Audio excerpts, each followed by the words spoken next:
Coba bang, fokusin pandangan lu ke pohon palem itu. Fokusin 3 detik aja, kalau nggak 5 detik. Emang ada apaan sih? Ya udah fokusin aja 5 detik. Ya iya itu. Emang gue bilang begitu. Jadi gini bang, ini pohon palem nih. Iya. Lumayan gede sih, gini ya pohon palem. Pocong. Cuma badannya nggak kelihatan, jadi gitu doang. Mas, tolong bilangin anak saya. Mas, tolong bilangin anak saya. Mas, tolong bilangin anak saya. Di kuping. Jadi kayak ada yang gini bang. Jadi kayak dia tuh kayak nggak ngewujudin. Dia cuma kayak bisikin kita doang di telinga kiri. Cuman kayak kita kayak ada yang mepet pakai bahu gitu gini. Kayak dia gitu kayak bilang, Mas bilangin anak saya, bilangin anak saya. Karena gue makin lama makin ke tengah nih. Motor. Gue tiba-tiba agak ke tengah. Itu mobil yang gue bilang lihat gue di spion di belakang. Itu kan kenceng banget. Hajar gue bang.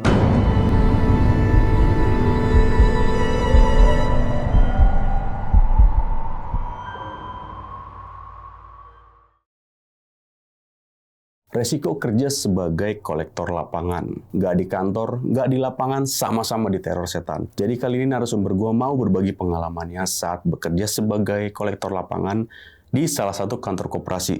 Kita sapa dulu aja, sebelah gue udah ada Bang Fahmi nih. Halo Bang. Ya. Sehat Bang ya? Sehat. Alhamdulillah. Kerja di koperasi nih Bang ya? Ini sebagai apa Bang? Awalnya ngelamar staff marketing. Oke. Tapi pas udah masuk jadi collection juga. Jadi staff marketing juga, collection juga? Betul. Double job? Double job. Buset deh. Nah, ini Bang, kantornya itu di daerah mana nih Bang? Daerah Depok. Depok, oke. Nah, ini kerja berapa lama nih Bang? Kurang lebih 5 bulanan. 5 bulanan. Nah, nggak betahnya kenapa nih Bang?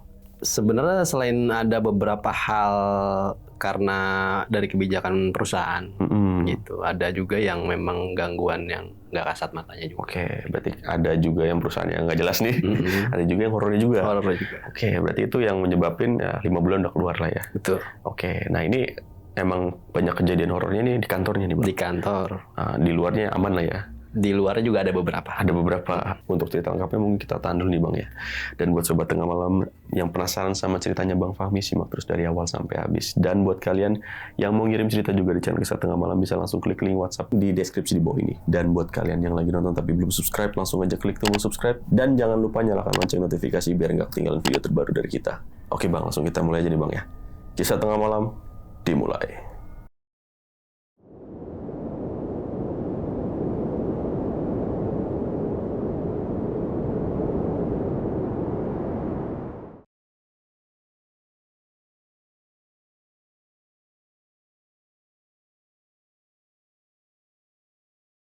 Halo warga Bandung, kali ini gue mau infoin nih. Kalau di tanggal 13 dan 14 Februari, kita bakal ngadain roadcast nih ke Bandung.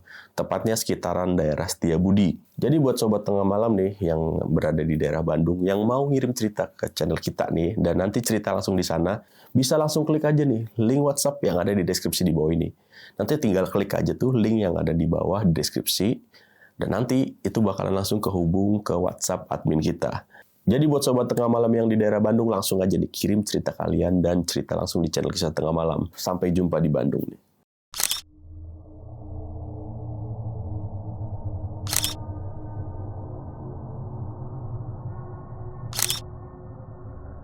Awalnya tuh kan ngelamar di perusahaan ini. Karena memang di iklannya sendiri itu membutuhkan staff marketing. Nah, gue ngelamar ke sana. Singkatnya diterima, panggilan interview. Setelah itu sempat kaget karena diketahui ternyata double job. Double job. Sebagai collection juga. Oke. Jadi kita marketing juga, collection juga. Cari nasabah juga sekaligus penagihan di lapangan. Dan untuk di koperasi ini sendiri sebenarnya perusahaan yang cukup besar. Karena di bawah naungan OJK sama di bawah Kementerian Koperasi, ada di wilayah Depok. Dan di koperasi ini kita tuh dibagi per tim. Jadi masing-masing area, masing-masing wilayah dibagi per 5 orang atau 6 orang. Dan kebetulan gua sendiri di bagian area yang memang banyak wilayahnya, itu titiknya. Entah itu untuk market atau untuk penagihan. Seperti biasa awal-awal kita kerja ya layaknya kita kerja, nggak yang kayak gimana-gimana, lancar-lancar aja. Cuman memang baru 2 hari 3 hari ini kan karena jam kerja sendiri di perusahaan ini tuh nggak yang normal sebenarnya. Jadi dari pagi nih masuk jam 8 itu paling cepet pulang jam 12 atau jam 1. Buset dah. Karena kan kita selesai penagihan market itu kita setoran manual. Iya. Jadi closing setoran manual itu bisa sampai tengah malam karena bergantian setorannya. Dan untuk 3 hari setelah kerja itu karena kita sering pulang malam, kita kenal sama OB di kantor, security di kantor gitu kan, ngobrol sambil ngopi sebelum setoran karena kan pada nungguin nih. Ya ada selintingan kayak omongan, bang nanti kalau ada hal-hal yang sekiranya emang aneh atau gimana, cuekin aja. Itu udah ada notis duluan dari si orang yang lama gitu kan, dari OB sama security. Cuman kita kan berusaha buat bodo amat lah karena kita posisi udah kecapean kan kerja. Sebenarnya di koperasi ini sendiri karyawan kita karyawan semua nih teman-teman termasuk ibaratnya yang ada di sini sebenarnya sama hal kayak gitu tuh sebenarnya skeptis banget, nggak yang begitu wah harus gimana nih takut bagaimana, enggak. Kita tuh udah benar-benar skeptis banget karena kita udah capek di lapangan. Iya benar. Udah nggak berpikir bodo amat lah gitu, mau ada apa. Cuma nggak bisa kita sampingin hal kayak gitu agak sedikit mengganggu juga. Nah ini kejadian pertama ketika gue nagih ke salah satu wilayah di Depok, ya di wilayah salah satu wilayah di Depok, di Margonda, wilayah Margonda kan. Jadi gue itu wilayah Margonda, Citayam sampai ke Sawangan. Itu under gue, jadi tanggung jawab gue wilayahnya. Termasuk survei segala macam gue yang ngurusin. Gitu. Singkatnya, ketika penagihan berjalan normal gitu, cuma ada beberapa hal di luar nalarnya gitu. Karena kan ini kan operasi ini sendiri sebagai jaminan dan persyaratannya bermacam-macam. Ada yang barang elektronik yang ada di rumah, atau ada sertifikat tanah atau rumah seperti itu, BPKB atau segala macam ya. Berarti dari kecil ke gede ada semua? Iya, ada semua. Jadi bermacam-macam karakter si nasabah. Dan untuk ada yang nasabah yang memang benar-benar kayak yang berbulan-bulan nunggak kita tagih, kayak kitanya dibuat bingung kayak gitu. Itu aneh-aneh. Ini kejadian pertama, ada salah satu list di tagihan harian. Ini gue datengin di wilayah Pasir Putih Sawangan. Gue kesana memang mungkin kalau ada yang tahu Pasir Putih Sawangan tuh sepi banget. Benar-benar. Wilayah sana sepi banget. Itu arah-arah ke arah Parung. Depok tuh sampai mentok banget. Itu kanan kiri itu kebun. Benar-benar kebun. Jarak rumah ke rumah tuh jauh banget. Ini tagihannya cukup lumayan gede. Tunggakannya gede juga. Cuma yang bikin kita aneh, kita udah di Sherlock, kita udah tahu titik lokasi rumahnya, udah ada foto segala macam. Itu 2 jam gue putar-putar situ bang. Iya. Gue 2 jam, itu kejadian pertama. 2 jam, jadi kesannya tuh kayak kita tuh kayak buat benar-benar. Ini gue udah perasaan udah lewat tempat ini nih. Tapi kok bisa? Deja vu nih tempat lagi. Ini lagi yang gue lewatin. Kayak buat keder. Itu di Pasir Putih Sawangan itu gue berangkat, kan itu kan sampai malam kan, sampai malam. Itu habis maghrib. Gue keluar dari area wilayah situ jam 10 malam. Putar-putar doang, nggak ketemu. Sherlock kan ada, foto rumah ada. Bahkan yang si nasabahnya pun udah Sherlock, dia udah Sherlock. Double lagi Sherlock Live juga. Mau disebut kendala atau apapun itu, sepengalaman gue ibaratnya nyari alamat tuh harus ketemu. Tapi ini kita kayak putar-putar aja, nggak jelas. Besoknya gue jalan sama salah satu kepala unit ke sana. Nagih dan sama, bahkan itu kepala unit pernah ke rumah dia. Harusnya tahu dong logikanya. Itu putar-putar sama kita. Akhirnya udahlah, ini ya maksudnya si nasabah yang si A ini ibaratnya udah ditinggalin aja, kita lanjut yang lain. Ternyata pas besokannya nasabah ini ke kantor melakukan pembayaran. Nah, ketemu kan di kantor sama gua, ketemu sama yang kepala unit itu juga ketemu. Dan sempat bilang gini, bang kemarin ditungguin di rumah nggak datang, gitu. Kan udah di Sherlock. Iya bu, orang saya nyariin nggak ketemu-temu, saya dari habis maghrib sampai malam. Gitu. Nah, jadi si nasabah ini jualan, berwirausaha. Entah dia dalam tanda kutip pakai apa, mungkin entah apa gitu untuk penglarisnya. Jadi entah dia berusaha mencoba buat sampai kapanpun itu kita nyamperin itu nggak bakal ketemu gitu.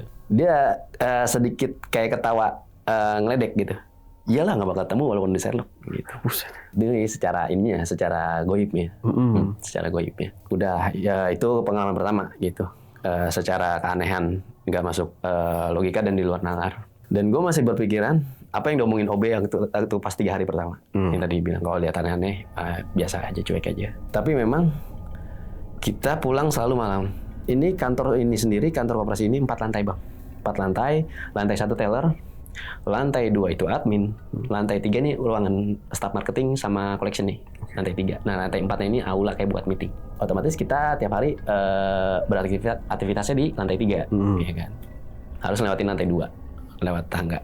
Singkatnya, abis setoran, pulang malam kan gantian nih, teman-teman gantian. Si A dulu setoran, selesai si B, si C.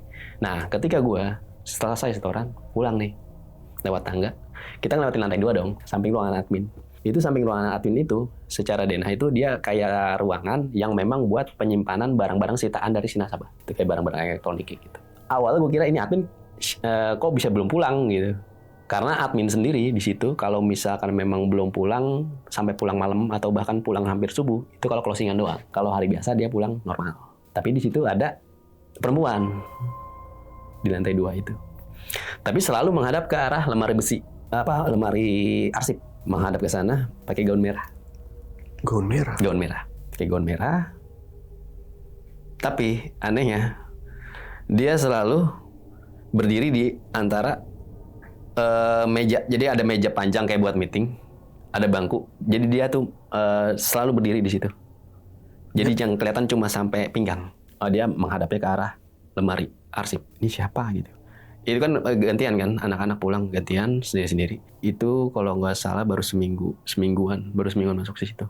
Siapa kali? Karena kan kita baru masuk di kantor itu, kita belum tahu si A si B-nya. Maksudnya entah bagian apa. Itu kan. Yang gue tahu ya kerjaan gue seperti ini, yang gue kenal yang biasa setiap harinya ketemu sama gue, entah OB atau security kan gitu. Gue turun ke bawah, ke lantai 1. Ada security. Gue nanya, Pak itu di lantai 2?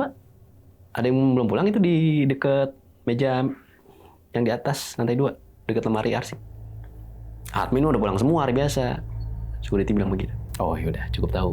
Dalam hati, gue nggak mau bilang, Pak ini ada ini, enggak. Ya. Gue cukup tahu aja, udah. Selesai dari situ, besokannya gue coba ngomong nih. Anak-anak lagi pada ngopi, pada ngerokok sebelum masuk. Gue ngomong sama yang lebih lama di situ. Gue cari siapa yang lebih lama di sini nih. Kerja di sini gitu. Gue cari. Gue pengen tahu maksudnya historinya nih emang ada apa sih maksudnya. Karena itu padat bentuknya. Bener-bener kayak orang. Solid gitu. Solid banget, padat banget. Setelah itu gue tanya sama yang udah tahunan kerja di situ. Lo gak usah kaget. Jawabannya begitu. Gue tiap hari udah ngeliat kayak gitu. Semua juga pasti ngeliat. Bahkan kalau yang baru pasti dikasih lihat. Jadi istilahnya kayak nunjukin, gue ada loh di sini. Berarti kayak dia ngasih tahu eksistensi dia ada di situ. Oh berarti memang menunggu di kantor ini, gitu kan. Udahlah. Sebenarnya penyampaian gue ke si teman gue yang udah lama ini pun gue cerita itu ke dia. Mereka juga tanggapan biasa aja. Karena memang capeknya kita di lapangan tuh mengalahkan itu sebenarnya. Cuma tetap nanti ada yang memang benar-benar gangguan itu memang ganggu aktivitas kita banget. Nah setelah itu ada lagi gini. Ini kejadiannya pas mau closing akhir bulan. Nah ini closing pertama gue karena setelah semenjak gue bergabung. Gue kan maksudnya mau tahu nih closing kayak gimana nih. Kalau maksudnya di kantor ini closing kan infonya kan bahkan sampai hampir subuh kan. Dan ternyata benar itu sampai hampir jam 3:30 gitu, jam 3. Pulang kita sendiri-sendiri, bahkan ada teman gue yang memang tidur di lantai 4. Akhirnya gue pulang, kita masing-masing pulang, ada lagi dia. Jadi itu yang kemarin gue lihat pada saat sebelum closing itu 1 hari sebelum closing. Ini hari keduanya, itu ada.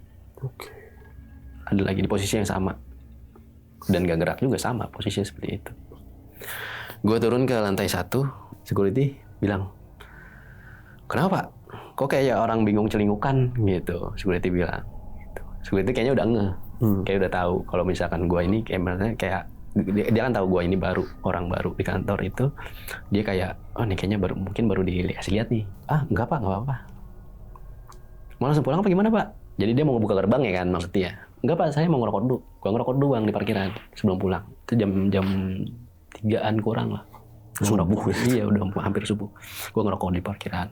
Lo tahu ini bang, bangku yang buat orang hajatan, bukan yang plastik. yang ada besi. Itu kan ada ruang tunggu si nasabah di situ. Jadi di teras kantornya ada ruang tunggunya. Ngederet bangku. Gua ngadep ke bangku itu, tumpukan bangku itu. Jadi bangku itu tumpuk sampai tinggi. Oh iya. Iya kan, ditumpuk sampai tinggi kan. Ada sampai ya 2 meteran lah sampai tinggi. Ada beberapa yang cuma pendek tumpukannya. Gue sambil ngerokok sambil mikirin yang tadi di atas. Gue mikirin gini, pikiran gue. Ini maksudnya ya memang maksudnya sebelum ini pernah ada di tempat lain pernah hal-hal seperti itu pernah, maksudnya secara visual pernah lihat. Cuma maksudnya ini kok bentuknya kayak orang gitu, maksudnya benar-benar kayak kita, ini bentuknya kayak orang, kayak benar-benar kayak temen lah ibaratnya, kayak kita ngeliat temen gitu. Cuma bedanya dia emang madepnya ke arah lemari berkas. Sambil ngerokok sambil mikirin itu bangku yang tadi gue bilang tumpukan itu ngegeser sendiri. Itu sayangnya sempat mau minta CCTV-nya nggak dikasih. Itu ada CCTV-nya. Karena di situ pas bangku itu geser, gue langsung lari, gue ke security yang tadi. Jadi gue bilang, Pak, dengar nggak tadi itu bangku itu geser? Iya udah tahu saya, karena saya tiap malam jaga di sini. Udah biarin aja Pak, cuekin. Udah nggak kaget saya mah. Dalam hati gue, lu nggak kaget gitu kan? Dan gue kan baru di situ. Logika, bangku 2 meter ngegeser. Berat dong. Dan di bawahnya juga nggak ada binatang, nggak ada apa. Itu ngegesernya tuh nggak yang kayak ngegeser gitu, nggak ya kayak gini. Kayak ada yang mainin. Iya, kayak gitu, kayak ada yang mainin gitu. Nah setelah itu rokok habis, gue pulang. Gue tetap cerita sama teman-teman gue gitu. Teman-teman gue yang lain bahkan ceritanya juga sama, lebih horor juga, lebih parah juga gitu kan dari yang sebelum gue itu. Itu malu belum seberapa gitu. Malah digituin kan. Cuman kan tetap kagetnya itu kita baru masuk gitu, maksudnya yang enggak yang gimana-gimana, maksudnya ya kalau boleh milih gitu ya, kalau boleh milih, sayangnya nggak boleh milih kan. Kalau boleh milih berarti ya lu nampakin suara lu dulu, nggak langsung wujud gitu kan. Kita kan maksudnya langsung kaget gitu kan. Setelah itu, nah yang tadi gue bilang, ruangan lantai 4 ini kan dipakai buat meeting. Kita kan setiap bulannya ada meeting bulanan. Meetingnya ini sendiri pagi sebelum anak-anak aktivitas nih, ya kan, keluar kantor setelah briefing meeting di lantai 4. Nah itu ruangan manajer itu kan ada di lantai 1 kan, di bawah di dekat teller. Si manajer kalau misalkan mau ke lantai 4 lewatin lantai 3. Iya. Lewatin tangga. Emang mereka teman-teman gue ini pada nggak ngeh karena mereka fokus sama masing-masing kan. Cuma betulan memang meja dan bangku gue deket tangga. Jadi kalau ada orang mau ke lantai 4 pasti gue ngeliat, pasti gue tahu. Dan toilet ada di lantai 4. Jadi toilet itu lantai 4, lantai 2. Lantai 3 satu nggak ada? Nggak. Ada satu lagi tapi di luar ini, di terasnya. Gitu. Jadi di teras lantai 2 sama lantai 4. Oke. Jadi kita lantai 3 nih. Kalau misalkan mau ibaratnya mau buang air tuh ke atas lantai 4 atau kita turun ke bawah kayak gitu. Cuman anak-anak lebih sering ke atas. Gue mau ke atas, mau ke toilet. Ya kan, mau ke atas. Karena gue pikir adik kita lagi mau meeting nih. Gue mau buang air kecil dulu, gue atas. Di ruang meeting, gue lihat ada manajer gue di situ, di dalam ruang. Gue berpikiran, ini orang lewat mana kan yang gue bilang tadi. Bangku meja gue ada di dekat tangga. Kalau dia lewat kelihatan dong. Bahkan kelihatan banget karena pinggiran banget gue di tangga, deket tangga gue. Dia duduk gini. Ekspresinya kosong, duduk gini doang. Mirip banget pakai kacamata. Sebutlah si Pak B ya. Pak B ini duduk di situ di ruang meeting sambil ngeliatin pandangannya kosong ke ini. Proyektor. Kita meetingnya pakai proyektor. Setelah itu, bodoh gue mau buang air kecil. Gue keluar dari WC, Pak B dari bawah mau naik ke atas. Yang di situ udah hilang? Udah nggak ada. Dari bawah naik ke atas. Kemejanya warnanya beda tapi. Yang di dalam itu tadi warna putih, pakai hem putih. Yang Pak B dari bawah ke atas ini pakai biru muda. Pak, ayo panggil yang lain, kita meeting. Gue kaget dong. Tapi pikiran gue gini. Gue sempat berpikir pakai akal sehat gini. Mungkin dia ganti meja nih ke bawah tadi turun. Iya. Gue lebih pikir ke situ. Meskipun nggak masuk akalnya pas tadi itu dia naik nggak ketahuan karena gue kan ada di dekat tangga gitu. Tapi gue coba buat berpikir logika aja. Karena masih pagi juga kan. Loh Pak, bukan tadi Bapak udah di dalam ya? Apa orang saya baru datang? Saya kesiangan ini, dia bilang. Si Pak B itu bilang begitu. Udah ya panggil yang lain, kita ke atas. Udah di situ gue coba buat silent, nggak ngomong sama siapa-siapa. Nah, kita meeting, selesai meeting, aktivitas seperti biasa. Nah, ini kejadian di luar kantor. Jadi gini, Bang. ternyata ada salah satu mantan karyawan. Ini juga gue taunya ini dari si nasabah gitu. Jadi ketika gue penagihan, ini area gue ini bekas area dia, bekas area si mantan karyawan ini. Nah setelah gue ke rumah si nasabah, gue melakukan penagihan, si nasabah bilang, Pak biasanya Pak ini yang nagih, dia bilang gitu kan. Oh iya, yang mana ya? Saya soalnya orang baru, gue bilang gitu kan. Nah terus suaminya si nasabah ini nih, kan itu istrinya, suaminya itu keluar rumah, bilang ke istrinya, kan Pak yang biasa nagih kita itu kan kemarin baru meninggal. Jadi ada area yang sebelum gue pegang ini ditempatin sama mantan karyawan yang udah nggak ada, udah meninggal gitu. Nah akhirnya jadi yang tahu tuh suaminya, si ibunya ini nggak tahu, istrinya. Nah ternyata yang memang selama ini komunikasian sama si mantan karyawan ini yang meninggal ini si suaminya, jadi dia bisa tahu. Gue pun nggak tahu karena gue kan baru, gitu. Karena itu dia karyawan lama kan. Cuma karena memang gue megang area bekas dia. Singkat cerita, setelah itu malam pas setelah selesai gue setoran, gue mau turun ke lantai 2. Kalau yang perempuan tadi udah nggak usah ditanya, itu setiap malam ada bang. Setiap pulang ada? Setiap hari. Itu bahkan anak-anak tuh nganggap dia tuh udah kayak lemari karena memang udah ada di situ. Jadi itu awal-awal kan gue kaget karena memang gue baru masuk kan. Ya anak-anak udah tahu ya udah ada. Dia itu tapi di bawah jam 10 nggak ada ya. Jadi dia di atas jam 10. Jadi kayak kita misalkan nyampe kantor jam 9 nih, mau nyeduh kopi dulu sebelum setoran. Dia nggak ada, belum ada jam 9. Tapi jam 10 atas. Iya. Itu udah pasti ada. Itu udah nggak kaget, dia udah ada di situ. Cuma yang lebih gue kaget gini. Pas gue turun dari lantai 3 lewat lantai 2, ngelewatin ruang admin. Nah, gue itu dihadang sama yang pakaiannya sama kayak gue, jadi pakai seragam si koperasi itu juga, pakai kemeja hitam. Cuma waktu wajah dia itu maksudnya nggak ada dari hari pertama gue masuk, itu nggak ada wajah dia. Karena kan dari itu kan jalannya udah berapa hari setelah gue masuk kan, harusnya semua karyawan gue udah lihat secara muka kan. Ini nggak ada, ini siapa ya? Dia cuma ngomong gini, Mas tadi ada yang nanyain saya ya. Gue nanya dong ya kan.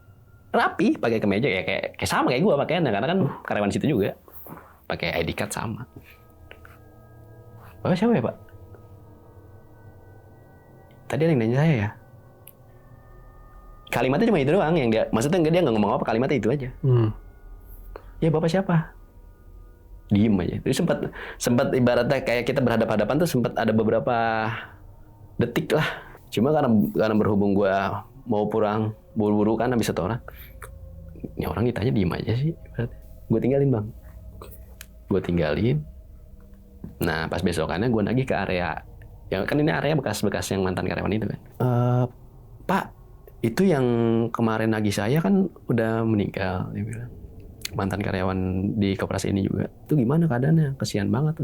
Udah apa? Karena memang udah berumur. Udah cukup berumur. Udah bapak-bapak lah sih. Cukup berumur, dia meninggal kecelakaan bang, tabrakan. Yang mana ya? Soalnya saya baru masuk. Gue bilang gitu dong sama nasabah, saya baru masuk. Saya belum tahu, karena nasabah di wilayah ini aja, belum semuanya saya temuin, saya datengin, karena banyak kan. Yang ini loh orangnya ditunjukin fotonya, itu sama persis kayak yang gue temuin. Bapak gitu? Yang dia bilang, Mas ada yang nanyain saya. Itu kan siangnya kan ada nasabah yang gue temuin. Iya, nanyain dia. Yang suami istri itu? Iya, betul. Gue disitu langsung merinding bang. Tapi nggak serem nggak apa mukanya. Kayak orang biasa. Kayak orang. Cuman memang pucat pasi. Kalau dari ininya pucat pasi memang. Cuman secara ini nggak yang kayak darah apa gitu enggak. Biasa aja. Tampilannya biasa kayak karyawan koperasi itu juga. Jadi kayak ya sama. Kita kan seragamnya sama. Gue di situ langsung kaget pas si nasabahnya ini nunjukin fotonya. Kok sama kayak yang gue temuin semalam. Gue akhirnya nasabah itu juga nggak banyak ngomong, jadi kan gue juga kaget, jadi kepikiran kan. Oh iya, saya nggak tahu Bu, saya masih baru. Nasabah itu bayar, udah gue langsung cabut. Panjang jalan gue kepikiran, apa mungkin dia ibaratnya kayak ngasih pesan ada yang nanyain dia kan gitu kan. Karena kan logikanya gini bang, ya kita ibaratnya sebagai muslim kita percaya gaib itu ada kan ibaratnya. Memang orang yang udah meninggal itu adanya di alam kubur, tapi setiap orang punya jin korin. Ya kan, dan itu kita harus percaya itu karena memang ada. Setiap orang punya jin korin, dan jin korin ini kan ibaratnya meresap apa yang ada di kehidupan riwayat seorang yang udah meninggal itu. Dia tahu aktivitasnya, dia tahu historinya, dan dia berwujud seperti yang udah nggak ada itu. Gue berpikirnya ke situ kan. Nah setelah itu udah tuh gue Jalan ke kantor. Ya, tapi yang tadi sosok yang perempuan itu udah ibaratnya kayak kita udah kayak makanan setiap hari, udah maksudnya udah kayak lebih nggak takut. Jadi ibaratnya kayak udah biasa emang lu ada di situ ibaratnya. Karena memang udah gitu-gitu aja, cuma diri doang madep ke lemari, udah gitu doang. Selalu ada. Selalu ada. Itu bahkan dari zamannya ibaratnya itu kantor baru berdiri udah ada info dari si OB. Nah setelah itu ke atas seperti biasa aktivitas seperti itu, pulang malam restoran. Nah ada salah satu teman gua, si R ini mau sholat di atas lantai 4. Gue sholat dulu bro. Kebetulan memang dia pulangnya searah sama gue. Dia ngajakin barengan bro, pulangnya kemalaman nih, gue takut begal, dia bilang begitu kan. Karena pulang kita kan terlalu larut banget kan. Dia mau sholat ke atas. Setelah dia baru naik ke atas tangga, ini jadi musolahnya itu modelnya pintu kaca. Memang kebuka pintunya. Itu kebanting langsung. Kedengeran dong dari lantai 3. Di lantai 4. Musolanya itu samping ruang meeting. Gebrak. Jadi kayak ada yang narik. Kayak gitu. Setelah itu si R ini mau sholat, balik lagi nih ke lantai 3. Lu denger gak tadi? Ya denger lah, anak-anak gue pada denger.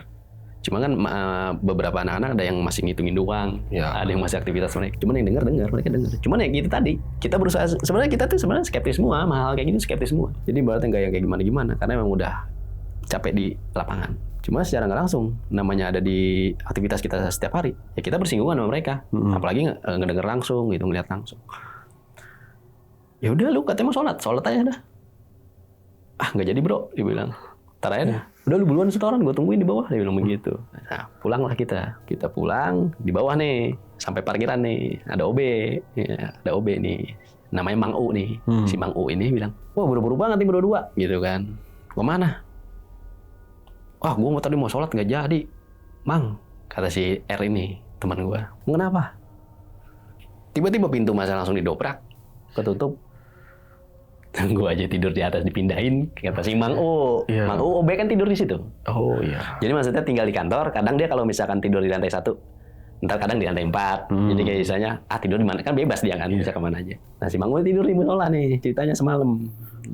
Jadi kita pas di parkiran jadi dengerin cerita si Mang U dulu nih. Karena si R ini teman gue ini cerita dia tadi mau sholat ada pintu kan. Akhirnya dengerin cerita si Mang U, dia pas tidur di musola.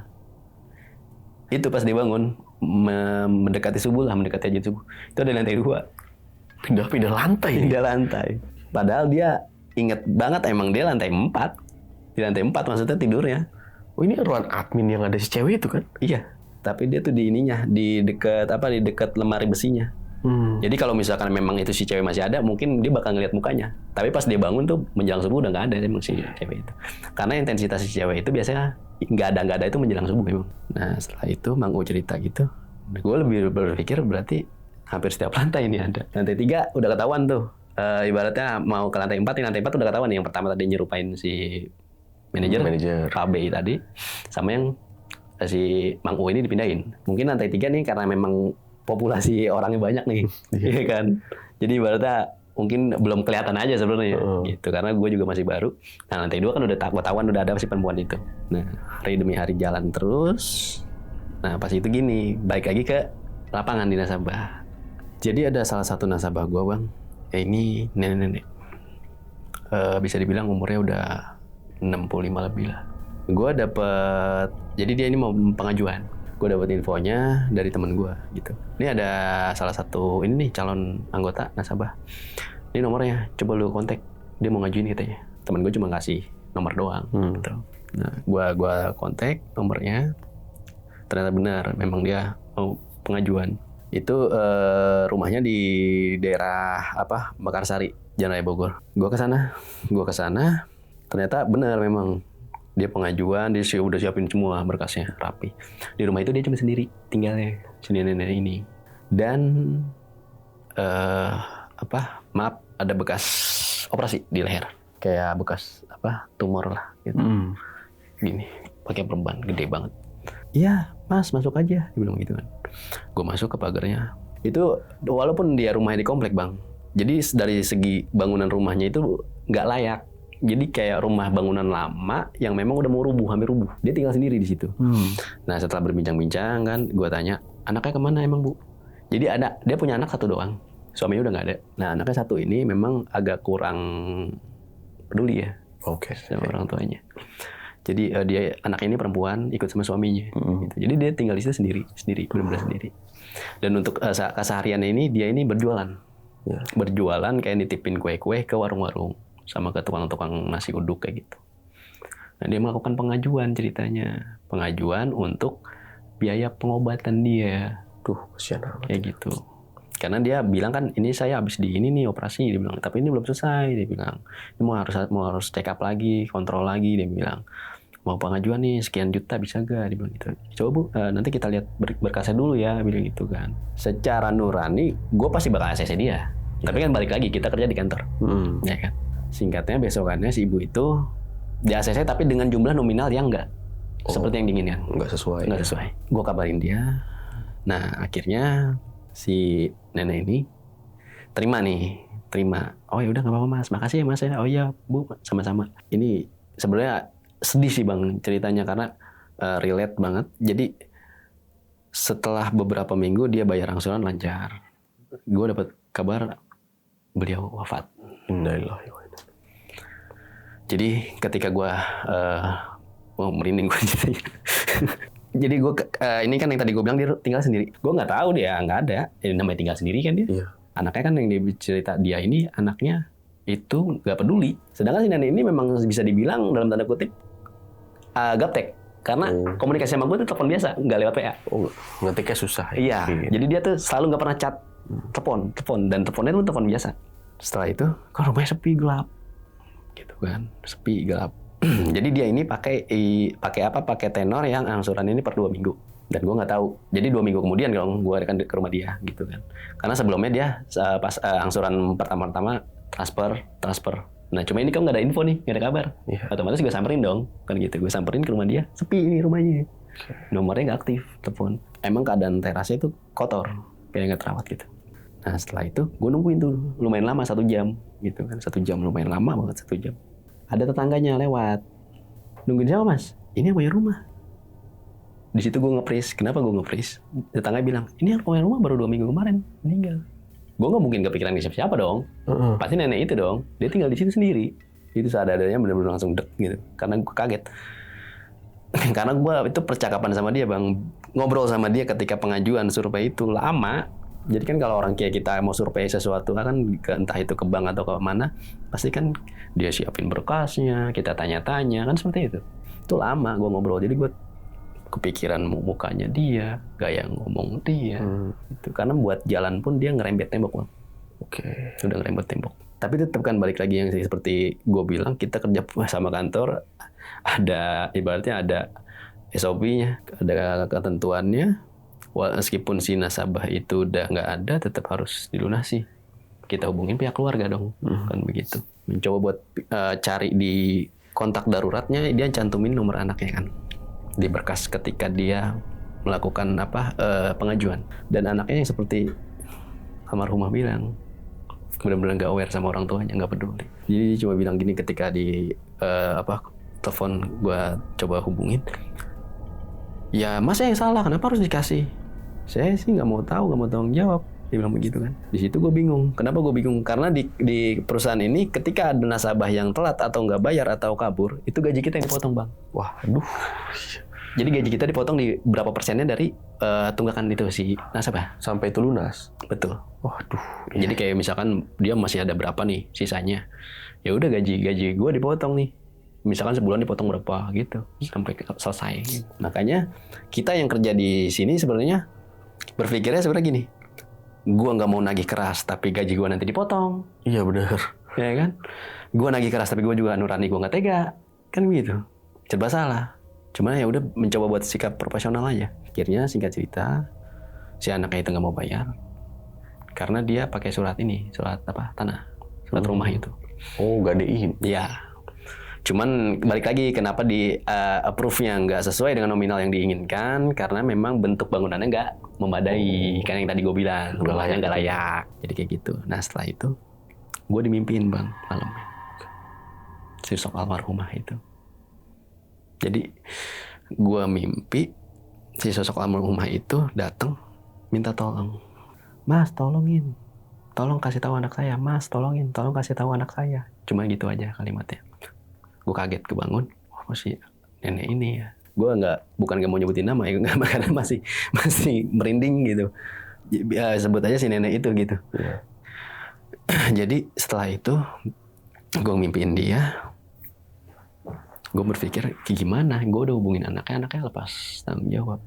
Karena kalau mengikuti aturan dari si kantor, lama-kelamaan nih rumah diakuisisi, bahkan masuk ke pelelangan nantinya. Ketika nggak ada pelunasan kan begitu. Ya mau nggak mau kita ikutin alur akhirnya kan, seperti itu. Cuma balik lagi bang. Jadi ini ada pesan mendalamnya gini. Si almarhumah mungkin merasa dia ini meninggalkan hutang.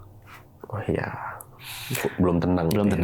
Jadi karena kan memang kita juga percaya ibaratnya ada istilahnya ada kutipan yang ibaratnya yang ketika kita udah nggak ada itu hutang wajib dibayar kan, karena nanti dipertanyakan di sananya. Ya, mungkin bener. Seperti itu.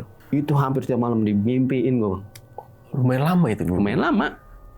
Dimimpiinnya itu suruh bilangin ke anaknya. Ya cuman balik lagi anaknya nggak peduli. Gitu. Gue sampai angkat tangan, gue ngomong sama manajer gue. Pak gini, gue ceritain kan dari awal seperti ini.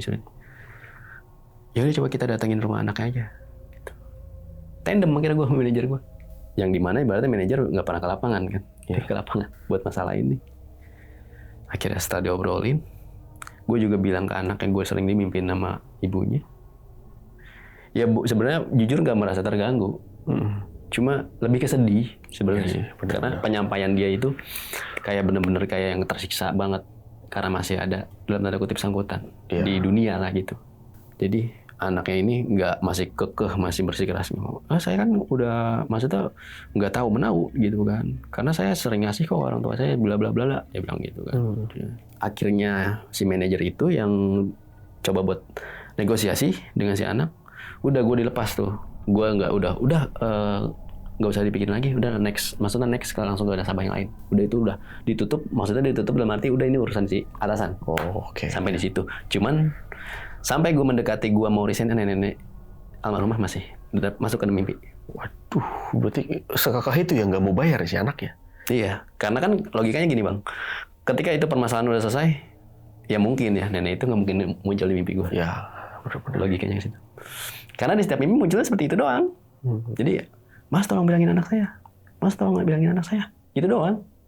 Jadi nggak yang kayak penyampaian gimana-gimana, enggak.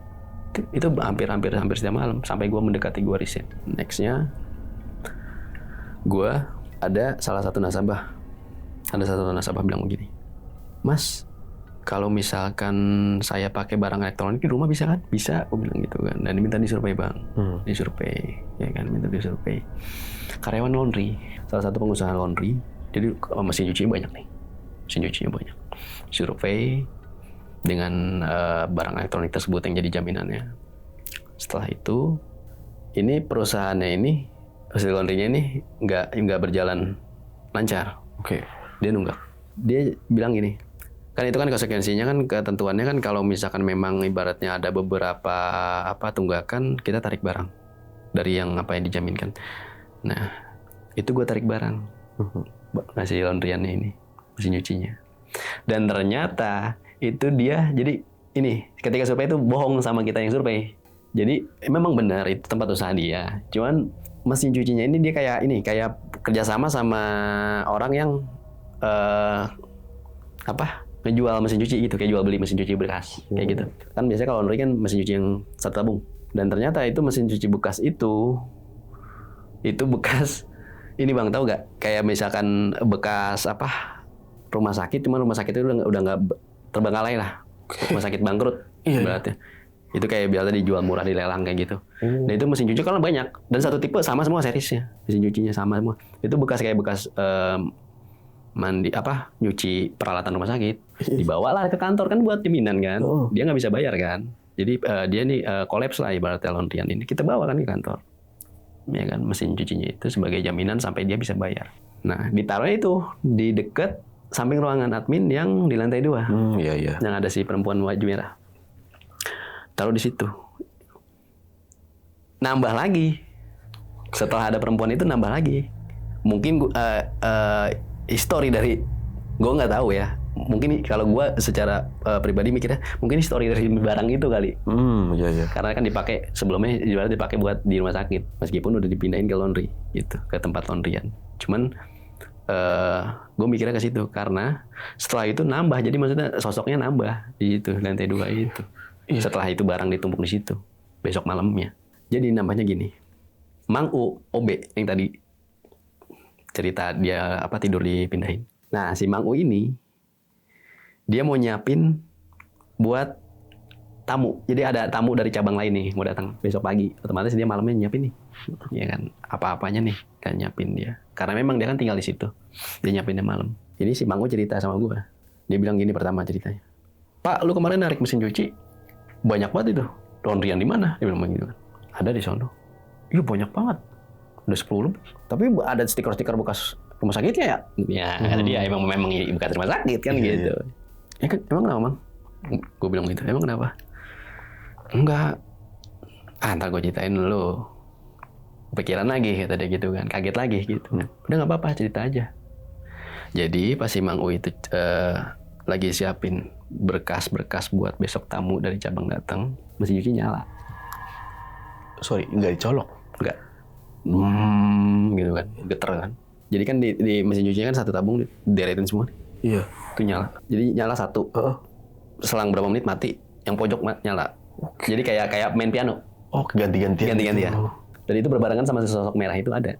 Cuman kalau Mang U sama sosok merah ini sebenarnya udah ya bisa dalam tanda kutip udah berkawan lah. Karena dia ibaratnya udah, walaupun dia ini jaraknya ibaratnya 3 meter 4 meter, dia udah secara di ekor mata udah kelihatan nih.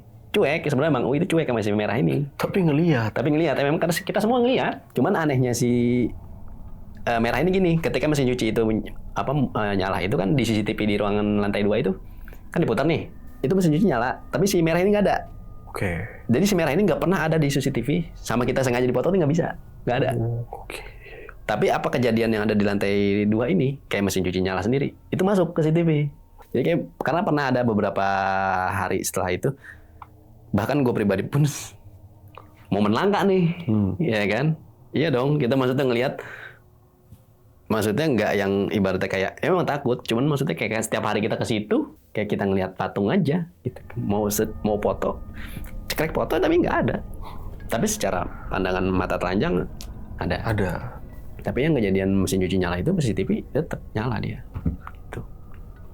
Nah, si Mang U bilang gitu, mesin cuci nyala. Terus gimana Mang? Pas setelah nyala itu. Nah, si Mang U ini bilang, ya udah gue cekin, gue takutnya ntar gimana konslet apa gimana, dia bilang begitu kan. Tapi nggak konslet. Tapi gue sih udah nggak aneh. Dia kerja di situ udah 20 tahun bang. Sepuh ya. Iya. 20 tahun udah lama banget. Jadi biasanya hal-hal kayak ibarat dalam bentuk kutip yang aneh itu udah nggak ini. Udah terbiasa. Karena kan di situ juga kan ibaratnya ada barang titipan atau barang jaminan itu kan ada yang berupa motor, ya kan. Misalnya entah orangnya udah meninggal atau apa gitu kan. Jadi udah biasa dia. Nah setelah itu ya udah gue tinggal aja kata si Mang U. Tapi pas paginya udah normal lagi kata dia gitu. Jadi dia cerita itu. Nah setelah itu ini kita memasuki periode closingan lagi akhir bulan. Karena kan waktu berjalan terus. Periode closingan, gue udah siap-siap nih pulang pagi nih. Anak-anak closingan, setoran. Setelah selesai setoran mau yang mau pulang gitu kan. Cuma ada briefing sebentar nih sebelum kita cabut. Nih dari si atasan. Otomatis kita nunggu dulu. Cuma dikasih waktu break dulu lah ibaratnya. Kayak kopi break dulu setengah jam. Santai dulu setelah kita setoran, karena kan setoran ngitung bang, pusing. Ya kan. Kita break dulu ke bawah. Break dulu ngerokok, ngopi. Sebagian ada yang di parkiran, ya kan. Nah, beberapa sebagian ada yang ke atas. Yang gue ke atas nih. Karena gue merasa gue udah ngopi, udah ngerokok, udah cukup. Gue ke atas. Lewat lantai 2. Ya kayak tadi gue bilang, itu nggak usah dibahas, udah pasti ada. Karena lewatnya jam 10, udah pasti ada. Tetap untuk ke sana. Kita naik lagi ke lantai 3, tempat di mana emang kita buat briefing. Yang pas di situ, itu gue cuma berempat. Gue, teman gue si R, ya kan, si W sama si L. Kita berempat. Udah kita lagi duduk-duduk, lagi nyiapin berkas. Yang lain masih pada di bawah. Itu ruangannya cukup gede bang, luas. Dari atas nih, dari lantai 4, itu kan lantai 3 kan. Itu kan tangga kan gini ya. bentuknya. Iya. Nah ini gue di sini. Nah itu dari anak tangga nih ada celah-celah besi buat pegangan kita kalau naik tangga. Iya, iya. Itu ada yang nengok gini. Itu kita berempat lihat semua. Nengok gini nih. Cepat banget tapi gini. Gitu. Itu 3 kali bang. Jadi gini, gini lagi. Sampai 3 kali. Kan kita kan di atas kan nggak boleh ngerokok kan. Ya otomatis kan kita jadi cuman fokus sama HP, sama berkas atau kita ngobrol. Cuma emang pas itu kan berempat doang. Waktu juga udah larut banget, ya kan. Kita udah mau cepat-cepat pulang, habis closingan. Karena kita nunggu di situ karena mau briefing dulu. Ya udah kita lihat-lihatan aja berempat setelah kita ngeliat itu di anak tangga. Tapi enggak sosoknya apa ini? Ini lebih kayak bayangan hitam, kayak asap sampahan. Iya. Cuma warna hitam. Kayak asap sampahan kan, kalau asap sampahan putih kan. Ini warnanya hitam gumpalan gitu. Tapi berbentuknya itu ya kepala. Cuman dari penglihatan kita nih asap, kayak asap. Tapi dia 3 kali. Udah kita cuekin aja lah, karena emang kita udah saling tahu semua. 20 staff marketing, 20 staff collection tuh emang semuanya udah pada tahu. Semua ini. Itu udah tahu semua. Jadi kita udah nggak yang hal aneh lah gitu. Kecuali ada anak baru. Kayak yang tadi gue bilang, gue awal masuk pasti gue bakal nanya gitu ya. Udah tuh seperti biasa kita jalanin hari-hari seperti biasa. Nah jadi gini bang, yang tadi ingat kan yang tadi ada mantan karyawan meninggal kecelakaan. Dia berpesan juga secara nggak langsung ke gue, karena gue kan megang area dia ya. Berpesan juga ke gue. Jadi ada sebenarnya hampir sama kayak si nenek tadi. Jadi gini, jadi si almarhum ini, mantan karyawan ini, dia gini. Si nasabah ini kan punya usaha. Punya usaha. Nah, usahanya ini sama kayak yang laundry tadi. Nggak jalan nih. Dalam tanda kutip nih, yang tadi gue bilang bang. Jadi di koperasi ini ditawarin yang hal-hal yang aneh lah. Aneh, kalau gue bilang sih ibaratnya kayak nyeleneh lah ibaratnya gitu ya. Iya. Dia secara langsung berpesannya gini. Jadi istilahnya kayak minta maaf ke si nasabah itu. Karena sudah menjanjikan urusan lu kelar, nggak bakal ditagih lagi. Padahal memang tetap ditagih. Jadi maaf. Dia jadi melalui pertukaran gitu bang. Pertukaran dengan ya dalam tanda kutip berkencan lah. Iya.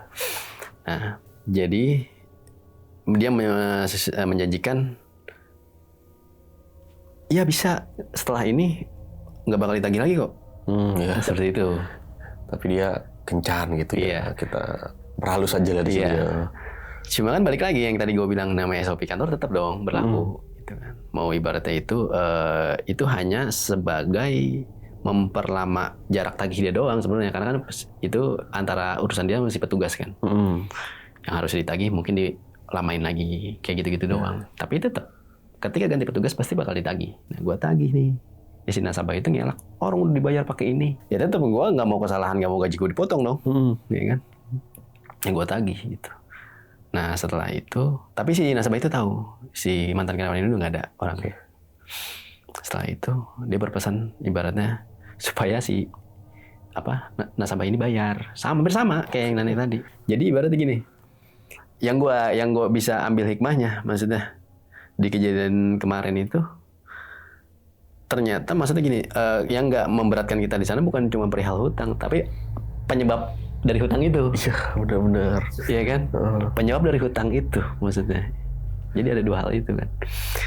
Oh ternyata seperti itu ya. Cuman kan horornya ini jadi kayak neror gue. Karena gue cuma megang area dia doang.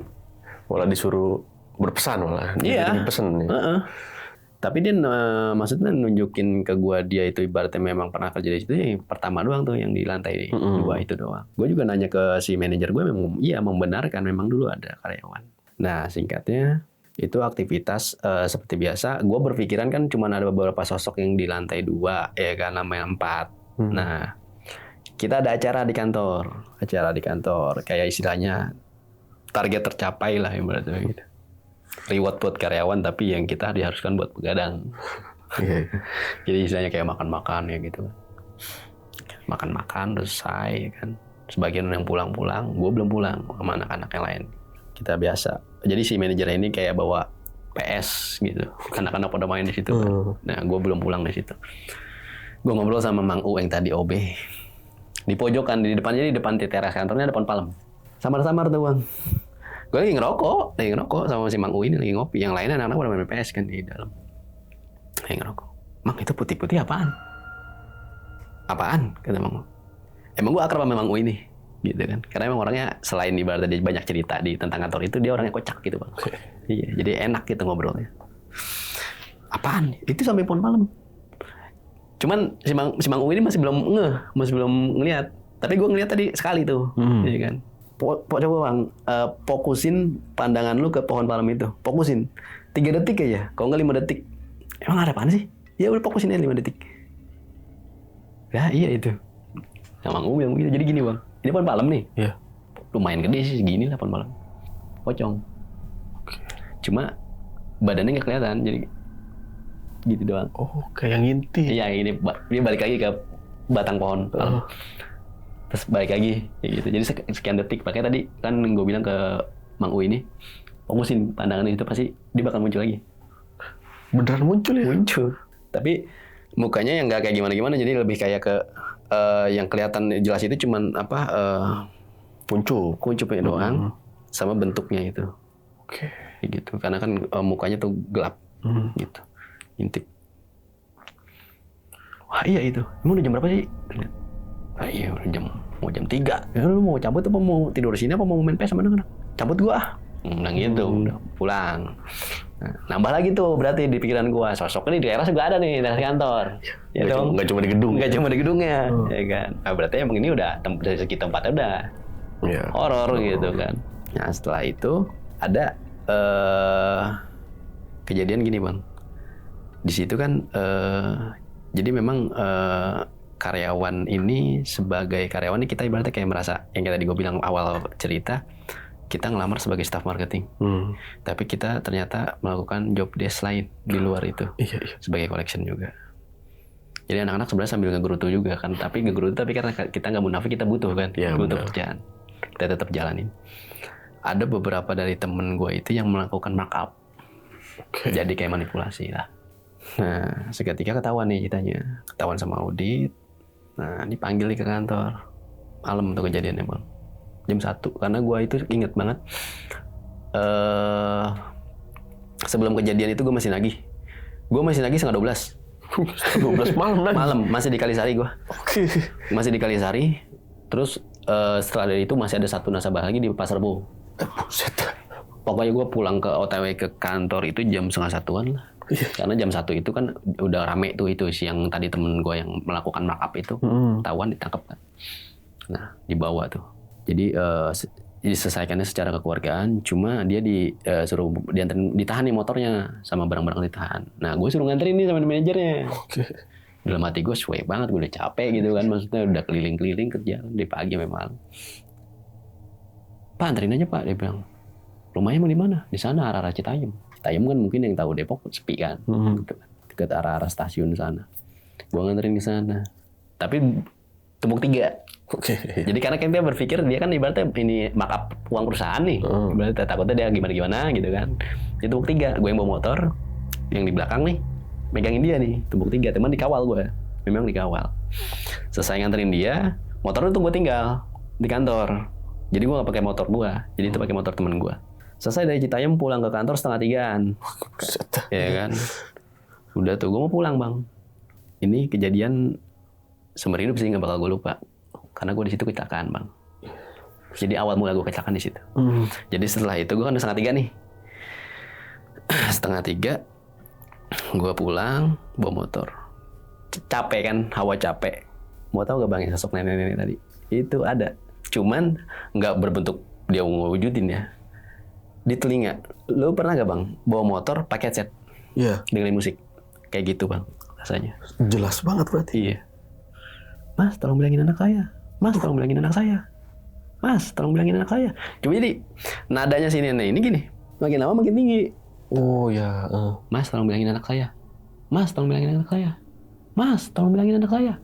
Di kuping Ditambah lagi memang posisi gue capek kan. Pulang kerja 2:30. Itu padahal nggak jauh dari gang rumah gue udah deket banget. Paling jarak cuma berapa 500 meteran lah. Gue ngeliat ke spion. Gue ngeh di belakang gue ada mobil. Ada satu mobil gede gitu. Cuma anehnya nih, gue fokus sama suara yang di kiri telinga gue bawa motor jadi nggak fokus. Selain karena human error kita tuh capek gitu. Cuma di telinga gue jadi nggak fokus nih bawa motor. Nah setelah itu, jadi kayak ada yang gini bang, jadi kayak dia tuh kayak nggak ngewujudin, dia cuma kayak bisikin kita doang di telinga kiri. Cuman kayak kita kayak ada yang mepet pakai bahu gitu gini. Kayak dia gitu kayak bilangin, Mas bilangin anak saya. Karena gue makin lama makin ke tengah nih, motor. Nanti deh gue fotoin TKP gue kecelakaan. Itu jalannya mulus. Cuma sepi ya? Cuma sepi. Memang penerangan kurang. Gitu. Kiri itu tembok. Itu jalan mulus. Gue tiba-tiba agak ke tengah. Itu mobil yang gue bilang lihat gue di spion di belakang. Itu kan kenceng banget. Hajar gue bang. Gitu kronologinya. Ditabrak dari belakang gitu? Ditabrak dari belakang, motor nabrak tembok. Sampai ban motor depan gue tercopot. Iya motor Scoopy. Yang gue gitu bawa. Iya. Itu hancur. Bahkan sampai di situ gue nggak sadar karena sampai gue dibawa rumah sakit gue nggak sadar. Jadi tadi kan, itu kan tadi yang tadi cerita sebelumnya itu kan ada beberapa yang jalan aktivitas seperti biasa kan. Nah ini kejadian ini di bulan Agustus. Agustus 2025 kemarin. Pokoknya pas ketika gue kena tembok tuh udah nggak sadar. Gitu. Cuma menurut penuturan orang rumah gitu, gue dibawa sama orang, ditolongin sama orang lewat. Dan orang lewat ini pun dia bawa gue ke rumah nggak yang dalam keadaan gimana takut karena ini keluar darah bang, jadi lidah gue robek. Ini di pipi masih ada bekasnya. Untungnya pakai helm karena helm itu pecah. Ngeri banget ya. Helm itu pecah karena jadi posisi gue ketika gue motor itu nabrak tembok, gue mental, bahu gue duluan gini kiri. Yang seperti tadi gue bilang bisikan si almarhumah. Kayak di... Iya, sebelah kiri gue. Ini langsung dibawa ke tulang urut nih. Karena ini kan tulang gini bang. Dislokasi ya jatuhnya. Dislok kirinya. Nah, itu gue nggak inget sama sekali. Gue bangun-bangun udah di IGD. Oksigen, impusan. Gue dibawa itu kan kejadian 2:30-an. Kejadiannya, gue dibawa itu sekitaran jam 3. Gue bangun-bangun jam 6. Berarti kan 4, 5, 6, 3 jam gue nggak sadar. Yang di rumah ya nangis. Nah tadi mobil Fortuner kabur. Ya sebenarnya sih yang gue bilang tadi ada human error-nya, ada gangguan itunya. Karena dari keterangan si yang nolongin gue, dia di belakang Fortuner. Infonya dia ngasih keterangan ke pihak orang rumah. Jadi dia bilang si abangnya bawa motor lumayan kenceng gitu. Cuman kayak selayang-seloyong gitu, kayak ngindarin sesuatu gitu. Jadi gue kayak ngindarin gini, kan menurut si abang yang nolongin gue ini. Ya mungkin yang tadi gue bilang karena gue risih ada omongan itu. Gitu kan. Dan lama-lama si abangnya makin ke tengah. Nah itu mobil nyundul di belakang. Itu besokannya setelah pulang gue lihat kondisi motor, segitiga kena, komsetir kena, ban depan copot. Habis. Ban depan copot pun pelak udah nggak tersisa, pelaknya bengkok. Hancur, sama sekali hancur. Bahkan sampai orang kantor ngiranya gue udah nggak ketolong. Karena besokannya satu kantor udah datang. Jadi memang yang bawa gue ke rumah sakit juga orang rumah juga udah nangis, maksudnya kayak udah ya memang udah nggak, namanya ini jantung masih ada, cuma keluar darah nih dari mulut, dari lidah gue yang robek itu kan. Bisa dibilang udah pasrah ya? Udah pasrah, gitu kan. Ya gue kayak orang tidur aja, nggak sadar, kayak orang koma ya kan, kalau koma kayak gitu kan. Gue bangun-bangun udah di GD, tiba-tiba dengan pala yang bener-bener sakit, itu segitu gue pakai helm. Cuma si dokter bilang gini, pas gue mau pulang, ini untungnya si masnya pakai helm. Kalau nggak pakai udah gimana itu? Itu gue pakai helm Honda yang warna hitam. Yang bawaan ya? Helm Honda itu kan helm di lapis plastiknya itu kan ada busa ya, yang putih. Itu sampai kelihatan karena ke black itunya plastiknya. Bayangin kalau gue nggak pakai helm, pasti kepala kan kayak gitu. Iya pasti itu. Udah kemungkinan nggak mungkin selamat itu. Nah itu makanya. Itu di situ gue ngerasa paling kerasa tuh lidah. Gue nggak bisa makan benar-benar cuma pakai bubur pun perih banget, minum pun perih banget karena robek. Ini kerasa dibawa ke tukang urut. Jadi secara medis juga, tradisional juga diurut, ya kan. Udah itu gue sebulan rehat, nggak masuk, tapi belum resign. Tetap maksudnya tetap yang statusnya masih sebagai karyawan di koperasi. Cuma temen yang di kantor kan tahu keadaan gue, jadi berpikir kok dari perusahaan nggak ada aware-nya ya ke karyawan. Cuek gitu ya. Cuek, jadi cuma sekedar bawa parcel buah. Gitu. Maksudnya secara logika kan gue pulang malam karena gue tugas, maksudnya karena gue kerja gitu. Ya harusnya tanggung jawab lah ya. Bahkan di asuransi sekalipun itu di apa masuk kalau kita kecelakaan kerja pulang ke rumah kan, ya kan masih dalam jaminan ya, gitu harusnya. Cuma ini kok nggak gitu ya. Nah gue juga maksudnya diberikan berarti emang udah harus cabut nih maksudnya dari perusahaan itu. Nah singkat ceritanya gue masih terngiang-ngiang sampai gue masih terngiang-ngiang keadaan gue lagi sakit, gue terngiang-ngiang terus sama sosok almarhumah nenek-nenek itu kayak gitu. Itu hilangnya sosok nenek-nenek itu ketika ada salah satu saudara di kampung nyokap gue minta jadi mamang gue ini kan ibaratnya Ustadz, gue minta jadi doain si nenek itu supaya tenang gitu. Karena gimana soal gue ceritain juga kronologinya kayak gimana gitu ya, meminimalisir lah gitu. Cuman jujur kemarin seminggu terakhir masih mimpi doang. Baru-baru ini. Iya. 2002 udah masuk muka 2026 lah. Gitu. Karena kan gue cabut itu bulan November. Bisa dibilang nih minta bantuan sampai nyelakain ya. Iya. Cuman ya kita nggak bisa nyalain si nenek ini ya. Nggak bisa. Karena ini kan bisa jadi ya sosok-sosok yang lain yang menyerupai. Karena kan memang tadi kayak gue bilang kita sebagai muslim percaya adanya jin korin. Memang setiap orang ada gitu. Ya, dan juga bukan jin korinnya juga bisa mungkin nih. Karena ada aja sosok-sosok lain yang emang niat untuk nyelakain cuman menggunakan si nenek-nenek ini. Betul, karena tahu riwayat kisah hidupnya. Benar-benar. Gitu. Gila, berarti lo bisa dibilang nih hampir lewat nih Bang ya. Hampir lewat. Karena temen rumah tongkrongan pun ketika dikabarin sama orang rumah, ketika ke rumah nih, ketemu gua aja udah melek gitu kan. Mereka nggak jenguk. Gua kira lu udah nggak ada. Mereka udah pada lemes. Berarti saking kencengnya itu ditabrak dari belakang Bang ya. Iya. Kalau lidah nih kegigit. Iya. Kegigit lidah. Jadi sobek gitu. Sobek. Nah, buat pelajarannya buat sobat tengah malam ya. Ya mau kemana pun kita pakai helm. Helm buat safety. Buat safety ya. Kita kan namanya orang yang nggak mungkin mikir aku bakal kecelakaan nih. Iya, tapi kan namanya juga hari sial ya. Nggak ada di kalender Bang. Betul. Aduh nih Bang. Yang salah satu yang pengen gue tanya nih Bang. Sosok si merah ini Bang. Ini kan hampir setiap hari ada. Ada. Kalau closingan itu kan sampai pagi Bang. Ada nggak dia? Pokoknya dia mendekati subuh itu udah nggak ada. Nggak, maksudnya closingan itu kan orang admin kan masih masuk sampai pagi nggak? Itu ada nggak di sana?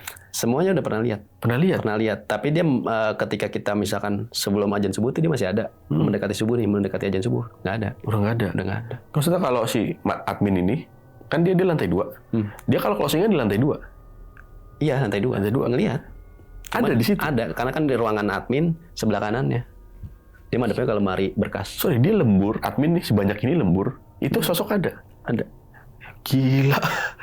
Si merah ini. Makanya kita nganggap si merah ini tuh sesuatu hal yang biasa. Jadi nggak yang kayak benar-benar takut gimana. Kaget gimana gitu. Makanya gue sempat bilang ke temen gue yang misalnya mau kerja gitu ya. Lu mau kerja di koperasi? Nih tempat gue ada bekas tempat gue dulu. Tempat gue yang kemarin. Lu sekalian nih ada ini.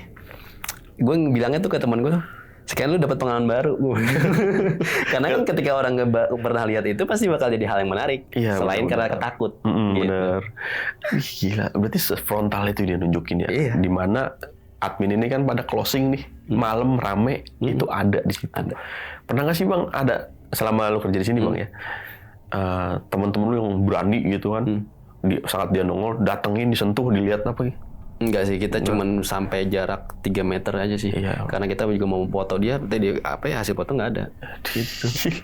Berarti belum ada ya Bang ya, ibaratnya yang berani banget Enggak, nih. Belum ada. Karena kan ya manusiawi ya, manusia normal. Gue penasaran nih sosok ini, datengin, sentuh, ini siapa ini? Enggak. Beneran orang nggak? Beneran pocong? Beneran pocong, sorry. Beneran sosok bisa disentuh apa enggak kan? Iya, kita enggak. Barangkali ada orang yang rasa penasarannya itu lebih kuat daripada rasa takutnya. Jadi dilakuin. Cuma paling Mang U aja sih. Si Mang U ini kan mungkin karena risih ya. Mang U ini kan OB ya. Jadi dia bolak-balik ke lantai 1 sampai 4. Bawa teh atau apa. Dia kadang ngegerutu tuh, suka ngegerutu. Dia cerita, Mang U ini cerita. Kadang gua ngegerutu tuh sama dia tuh. Si merah. Melegak kayak di sini sih katanya gitu kan. Diem aja di sini sih. Iya. Bantuin gue kayak bagaimana gitu kan. Tapi dari sebanyak itu karyawan pernah ada ngeliat wajahnya nggak, Bang? Karena kan gini, ini lemari arsip ini deket tembok. Dia madepnya ke tembok. Oke, berarti nggak ada yang pernah ngeliat wajahnya. Iya, karena dia jaraknya nih ke tembok kan. Nggak jauh. Walaupun Mang U yang pernah ngeliat sedekat itu, dia nggak sampai ngeliat wajahnya. Karena kalau ketika kita mau ngeliat wajahnya, kita harus benar-benar deket nengok gini. Dia tembok, kita harus nengok begini. Udah gitu. Dia begini ya, kita deg-degan. Iya, itu udah deket banget gitu. Iya. Kayak gitu. Berarti di sosoknya satu si merah ini yang bisa dibilang sangat frontal nih Bang ya. Energinya juga kuat bisa dibilangnya. Dan juga ini dari beberapa karyawan kayak Mang U tadi kan udah 20 tahun tuh. Nggak tahu tuh asal-usul si cewek ini nih. Nggak tahu, karena si Mang U ini datang juga udah ada. Udah ada. Dan karena keterangan security juga sama. Oke, ya. Itu misterius banget nih sosok dia. Takutnya karena keseringan ada penampakan situ, jadi orang iseng naruh nih patung-patungan di apa dipakein apa namanya baju merah atau gimana kan kita nggak tahu ya. Tapi ya anehnya gitu kan, setiap mau subuh dia hilang. Sedangkan lantai 2 itu admin pada pulang kan? Pulang. Ngapain juga orang iseng kayak gitu ya, apalagi abang yang setiap pulang jam 1 udah keburu capek ya. Udah keburu capek. Ibaratnya nggak ada pikiran untuk buat iseng. Nggak ada, makanya kita tuh yang kerja di situ sebenarnya sama hal kayak gitu tuh skeptis semua, nggak gimana-gimana. Lebih ke cuek ya bang. Cuek. Kan ya pulang berangkat jam 8, pulang jam 1, jam 2, jam 3. Itu gila sih, nguras tenaga banget. Dan juga gaji dipotong lagi. Iya, kalau ada yang tunggakan kan. Tunggakan gaji dipotong lagi. Aduh kacau. Nah, berarti untuk lantai 4 tadi ya gangguannya ya lebih sering ke menyerupai, dan tadi juga ada sosok hitam juga. Bisa dibilang ini sosok-sosok yang ada di gedung ini, entah itu dari barang sitaan, kita nggak tahu juga ya. Histori barangnya kan kayak tadi rumah sakit, itu kan bisa jadi dia nyuci pakaian bekas darah, kita nggak tahu ya. Atau emang sosok-sosok ini tuh emang dari tanahnya nih yang bermasalah nih, tanah sengketa kayak tanah apa, kita nggak tahu ya bang ya. Intinya itu gedung angker banget. Iya. Nah bang, masalah si nenek ini bang, sampai akhirnya pas lu keluar ini, lu nggak tahu infonya, maksudnya info dari anaknya itu mau lunasin apa enggak ya? Setelah gue minta tolong sama mamang gue yang di kampung nyokap, udah berkurang. Maksudnya secara dia dengerin dari telinga. Oh yang gangguan ini, nggak maksudnya si cewek anaknya ini? Udah nggak tahu juga. Nggak tahu. Berarti info sebelum keluar nih bang ya, pernah dengar nggak ini si anaknya udah bayarin apa belum? Iya, karena sebelum gue kecelakaan tuh gue dipindah area juga. Oh, udah bukan area situ lagi. Jadi karena si manajer ini berpikiran gue jadi kayak terpaku sama masalah itu. Jadi udah pindah area. Okay. Jadi gue jadi yang tadi megang wilayah Depok, megang wilayah Jakarta Timur gitu. Kayak tadi kan Kalisari kan Jakarta Timur. Ya, kayak mikir kayak gitu agak sedih bang ya. Iya, makanya ada pesan mendalamnya di situ. Bisa banget anak jahat sama orang tua. Iya, makanya kan segala sesuatu yang horor itu pasti ada pesannya juga sebenarnya. Iya, benar-benar. Ada pesannya, dan kayak yang tadi gue bilang, orang yang sudah nggak ada itu, yang diberatkan itu bukan hutang di dunia. Jadi ada penyebab dia untuk adanya hutang. Kayak contoh mantan karyawan tadi. Mantan karyawan ya. Berarti ini, bisa dibilang lucu, bisa dibilang sedih yang si mantan karyawan ini. Ada pesan-pesan. Berarti dia dulu pernah sempat ngelakuin, mohon maaf, ya berkencan lah, berhubungan begitu sama si nasabah ini. Dan dijanjiin untuk pelunasan. Dan akhirnya dia meninggal. Iya. Oke. Aduh, ada aja ya orang kayak gitu. Iya. Maksudnya lo punya utang, mau lunasin nggak? Ayo ini ngapain itu? Ada aja ya. Karena mungkin saking buntunya kan. Iya. Berarti ini abang selama kerja di koperasi ini banyak nemuin hal-hal aneh ya bang ya. Selain di luar horor banyak banget dong. Di luar horor apalagi kan. Banyak banget karakter orang macam-macam. Jadi ada pengetahuan lagi lah tentang orang-orang. Tambah pengetahuan. Jadi yang selama ini kita nonton di YouTube, orang-orang aneh ngalamin sendiri. Ternyata bener nih ada orang aneh begini. Cuma sepengalaman gue kerja dari tahun-tahun sebelumnya, jadi pertama mungkin tambah pengalaman, tambah ilmu juga, terus jadi tambah tahu gini. Ternyata tuh yang setelah gue alamin sama gue tanya sama yang lebih mengerti, sosok-sosok astral ini dia bisa tinggal di barang yang memang punya histori, Bang. Jadi Kayak nempelin ya. ya tinggal di barang itu gitu. Iya, kayak semacam apa ya? Retrokognisi ya? Iya. Bukan. Contoh kalau misalkan ini kayak keris. Ya, keris kan misalnya kan barang juga kan. Iya, Secara ini kan barang. Iya, Gitu. gue juga pernah dengar sih, misalnya kayak bangku kayak gini, biasa buat podcast. Kalau misalnya suatu saat saya meninggal, dia kayak Ada memutar energinya. Iya, memutar memutar rekaman. rekam, Jadi kayak gitu. jadi kadang-kadang ada orang lihat, wah itu si Putra lagi podcast di sini, Iya, kayak gitu. kayak Contohnya gitu. mungkin ya, mungkin barang-barang yang seperti itu yang ada di tumpukan tadi, Iya. tempat barang penyitaan nih. Dan itu kan saking banyak barang, Banyak. dan juga nggak tahu di setiap barang ada historinya segala Iya, macem. kayak Aduh, gitu.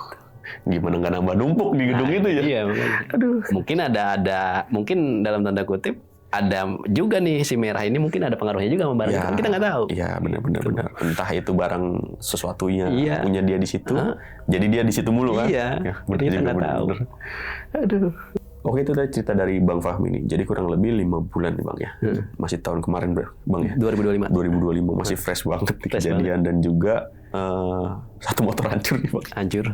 Tapi alhamdulillahnya selamat Bang, Selamat. ya. Masih diberi umur panjang Iya. lah sama Allah.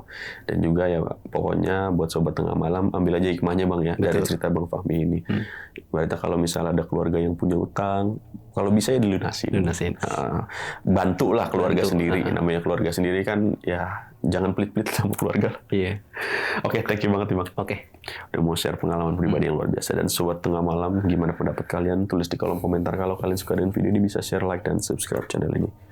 Oke, segitu dulu akhir kata gue. Putra pamit undur diri. Bang Fahmi juga pamit undur diri. Wassalamualaikum warahmatullahi wabarakatuh.